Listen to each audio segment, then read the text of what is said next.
Okay, so welcome back to my channel. My name is Ryhan and I am finally a medical student, and I also like making YouTube videos.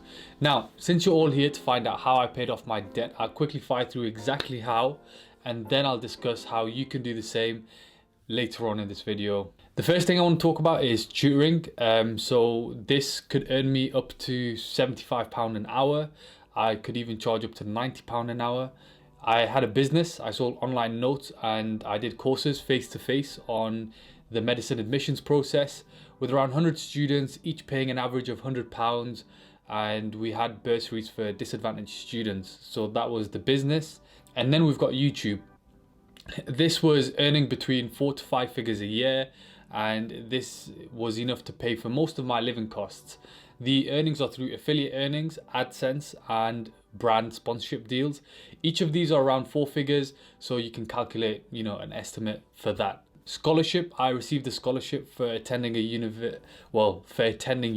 based on the deprivation in the area that I grew up in, which a local charity funded, and that was around £1,000 a year, and I'm still grateful for that. And then there was a summer NCS camp, which was a national program where you basically mentor teenagers, and I would earn around £2,500 with around 25 days of work for that. And then I've got prizes and awards. So a local private school set aside some money for students like me who had achieved or improved their grades basically, and gave me a few £100. My university also gave me multiple awards for my YouTube channel, and in total their awards turned out to be around £5,000. And then on top of that, we've got a university grant. Each university has their own grant or bursary available to students, which vary in how much they give you. And some students, if you're lucky, can receive around £8,000 a year. And they're not always income assessed, so don't worry about that. And then last but not least, sometimes I've had to borrow from family and friends, and that was if I really struggled, and that would be around £1,000. And that's how I essentially managed to pay for the degree. Now, I created a video outlining the costs of university and how much you'd pay in the long run. So I'll put a link up so you can check that out if you haven't already. So back to the topic of how I managed to pay off this £66,000. Well, to start with, it's not as hard as you think. Most people think that university is a time where they live broke, and can actually be the opposite.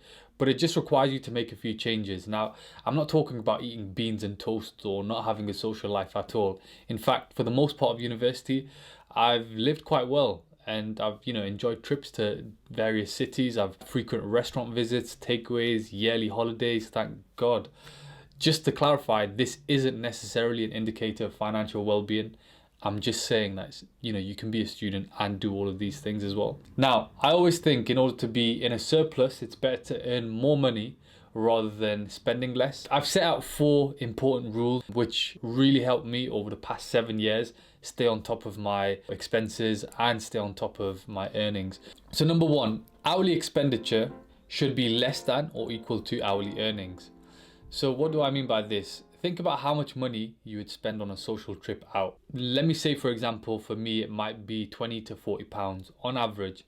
Now, a meal at a nice restaurant, or that could be going to the cinema.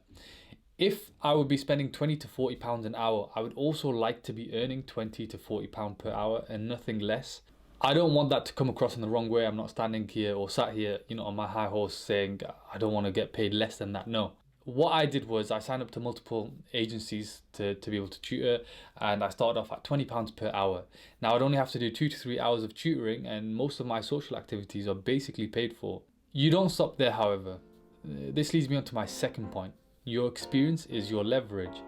Now, if I've spent years tutoring, and I have numbers and data on the students that I've tutored and feedback as well, and I've managed to track their improvement and the grades that they've managed to get and how I've managed to help them, I then have leverage. With this, each year my hourly rate can go up. Now, it's up to you how much you want to charge for this service. The third thing is multiple income streams. Now, don't rely on one income stream, because what happens if you lose that job? Another point on this is that having multiple income streams has actually benefited me in various ways. It's allowed me to develop and commit to multiple areas that I'm interested in. So for example, YouTube, teaching, business, And I've also had a stable and consistent income from all of these areas. Now, this way I've managed to increase my experience in all of these areas as well, which in return has further increased my leverage, because now I can make better quality YouTube videos. If you go back to my first videos, it's crazy. Right, today's video is basically how you can succeed in A-level chemistry, and by succeed I mean get an A or an A star at least. Now, this applies for all exam boards, so if you're on OCR, AQA, or even EdXL or whatever. And this leads me on to my fourth and final tip. If there was one thing that I could do going back 7 years, it would be to invest my money wisely. Now, look, everyone has some money lying around in a savings pot, etc. We're quite lucky because we have a lot of opportunities available to us. So the government has set aside a lifetime ISA for us, where if we put in, say for example, £50 a week into the stock market in a lifetime ISA, the government will add another 25%, which is £650 a year. Now, even if I set up a normal account or an ISA and put in £50 a week into normal stocks, then this equates to around £2,500 a year. And based on the returns that, from my previous stock options that I've kept track of, I've watched them increase by an average value of around 70% over the past year alone. Say by the end of the year, that 2,600 or 2,500, which, I've put in over the course of the year, could potentially be £4,500. And just to give you an example of some stocks that I'm talking about, have a look at Ceres, have a look at another one, well, everyone knows Tesla, and have a look at NEO. These have been three of my favorite stocks over the past year or two, and they're all disruptive companies which have literally powered through the pandemic. Now, just to clarify, don't go away and invest all of your money based on this. I'm not giving you financial advice. I'm just talking to you about my experience, and if I was to do something different, I would go and invest after speaking to a financial advisor. I guess those are my four main tips. Those are my bits of advice, and that's basically how I managed to pay off my student debt. I've enjoyed making these two videos because it's something that I've always spoke to my friends about, something that I've spoken to family about, but I've never made a video and I've never really shared it on YouTube. And I actually do read all my comments, and usually I try and reply to as many comments as I can. So I appreciate all the kind words that I've had over the past few weeks being back on YouTube. So thank you guys, and hopefully I'll see you guys in the next one.